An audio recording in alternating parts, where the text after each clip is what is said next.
sou o projetista dessas casas. As casas são construídas à margem de um dique. Elas ficam no chão, exceto quando ocorre uma inundação. A ideia é que a água pode entrar por baixo dela, levantando toda a estrutura. As conexões elétricas e hidráulicas são todas feitas com canos flexíveis e a casa pode subir 5,5 metros. Este é o ponto mais alto que o rio pode alcançar depois de passar pelo dique. Aqui podemos ver como fazemos para manter a casa no lugar. Ela sobe e desce ao longo destas grandes colunas. Casas anfíbias que flutuam nas enchentes e até casas que flutuam o tempo todo dariam espaço para os rios correrem e um lugar para as pessoas viverem. Agora estamos falando de um conceito chamado hidrometrópole. Seria uma cidade na água. Se a Holanda for observada de um satélite daqui a 100 anos, espero que vejam muita água e algumas cidades flutuantes aqui e ali. Foi apenas depois de uma enorme inundação no Mar do Norte em 1953 que a Holanda e outros países europeus começaram a construir barreiras. Projetos semelhantes estão sendo construídos em Veneza e São Petersburgo, na Rússia. Em Nova York, Bowman espera que seu exemplo seja uma lição para cidades que enfrentam a elevação do nível do mar e tempestades cada vez mais fortes nestes tempos de aquecimento global. Embora a ameaça pareça distante, é preciso começar a olhar para projetos de engenharia e para a oceanografia. E é preciso começar agora. Verão de 2007. O mais baixo índice de chuvas registrado no sul da Califórnia. Apenas 76 milímetros em um ano. Parece que o aquecimento global não causa somente inundações, mas também secas. Nós achamos que há muito mais precipitação sobre o oceano do que sobre a Terra. A seca é uma das grandes consequências. Com temperaturas mais altas, mais evaporação e menos chuvas, parece que grande parte do mundo vai sofrer com a seca. Ela já ocorre em alguns lugares. A parte oeste dos Estados Unidos tem sofrido com as secas nas últimas décadas e modelos climáticos sugerem que a situação vai piorar. E onde há seca, há incêndios. A gente praticamente não teve tempo de salvar nada. Os Estados Unidos tiveram 96 mil incêndios em 2006, 45% a mais do que no ano anterior. Em um centro de pesquisas dedicado aos incêndios florestais em Missoula, estado de Montana, os cientistas procuram respostas. Isso quer dizer que pessoas são pagas para provocar incêndios. Sou o Lance. E eu sou o Bob. Nós testamos substâncias químicas usadas para apagar incêndios terrestres. Pronto. Acenda.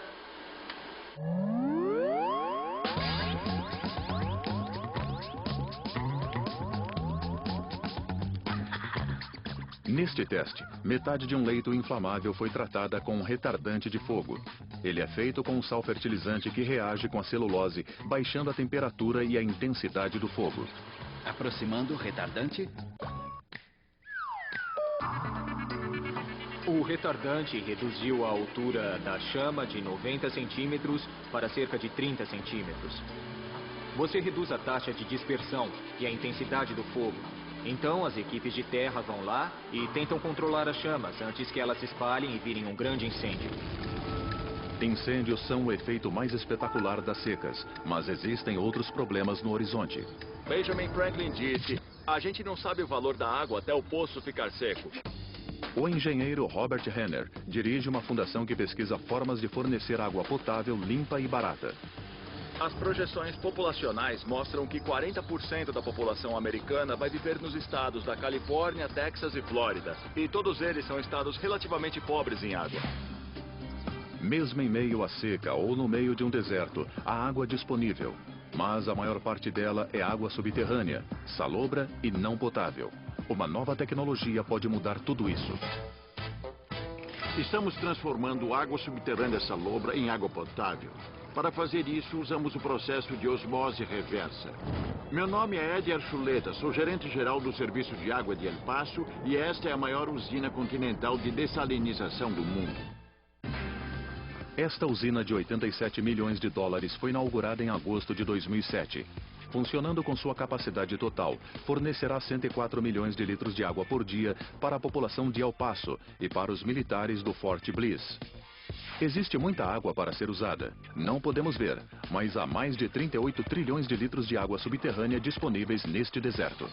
Há uma tremenda quantidade de água salgada aqui. E até recentemente não se tinha tecnologia e dinheiro disponíveis para transformar essa água. A nova tecnologia está nestes filtros. Cada um destes tubos tem 7 unidades destas, basicamente unidas lado a lado. Este é o coração do processo.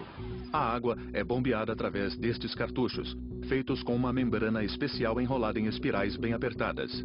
As membranas têm poros microscópicos que se comportam como uma espécie de peneira, retendo as partículas de sal combinado com água e deixando passar as partículas menores.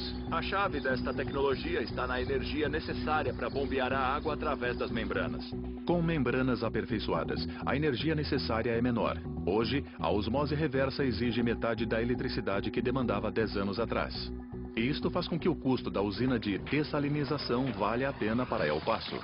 Imaginamos que esta usina vai produzir água ao custo de cerca de $1,60 para cada 3.800 litros. Pelo preço que se paga por uma garrafa de água, esta usina poderia produzir até 4.000 litros de água. Embora eles tornem água salobra potável, o que acontece com o resíduo altamente salgado chamado concentrado? Nas usinas de dessalinização que funcionam em alto mar, o concentrado é devolvido ao oceano, mas isso não funciona no deserto. Pensamos em evaporação. Há muita terra aqui e a gente poderia construir tanques de evaporação, mas precisaríamos de uns 280 hectares de tanques. A resposta foi a tecnologia das indústrias de extração de petróleo, chamada injeção em poço profundo. O resíduo líquido é bombeado na terra, em regiões profundas, onde pode ser armazenado com segurança. O serviço de água de El Paso encontrou lugar certo aqui, a 35 quilômetros da usina, mas não funcionaria em qualquer lugar. El Paso tem sorte de ter uma formação geológica perfeita para injeção em poço profundo. Nossa, é um forno. É mesmo. Estamos suando. Água limpa para beber pode ser uma necessidade crítica em secas extremas, mas não é só a água que será escassa. Nós precisamos de umidade para as plantações, então há um potencial para espalhar a fome.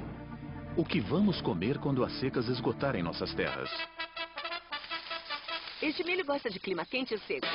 Meu nome é Jacqueline Hurd e eu chefio uma equipe de pesquisa que estuda o desenvolvimento de milho resistente à seca. Fazendeiros estão plantando milho como nunca para alimentar pessoas e animais, e também para suprir a indústria de etanol. Mas na última década, as secas cobraram um preço alto das colheitas.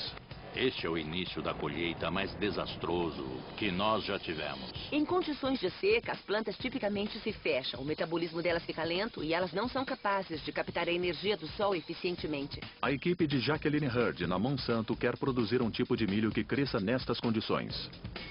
Estamos procurando variedades que são mais adaptadas às condições de seca.